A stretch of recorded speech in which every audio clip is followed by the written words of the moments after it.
ہمیں ہر وقت اللہ تبارک و تعالیٰ سے دعا کرتے رہنا چاہیے، چاہے ہماری دعا قبول ہو یا نہ ہو، چاہے ہم خوشحالی میں ہو یا بدحالی میں ہو، ہمیں ہر وقت اللہ سبحانہ و تعالیٰ سے دعا کرتے رہنا چاہیے۔ آج میں آپ لوگوں کو ایک ایسا وظیفہ بتاؤں گا کہ انشاءاللہ آپ کی ہر دعا قبول ہو جائے گی۔ بخاری شریف کی حدیث ہے، نبی کریم صلی اللہ علیہ وسلم نے فرمایا کہ جو شخص رات میں بیدار ہو جائے، جس کی نیند کھل جائے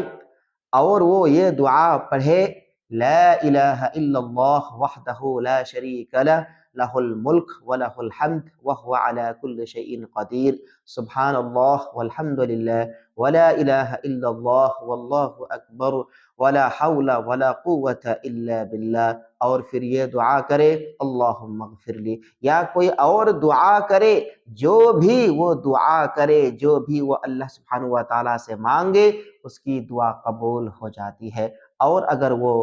وضو کر کے نماز پڑھے تو اس کی نماز بھی قبول ہو جاتی ہے۔ آپ اس عمل کو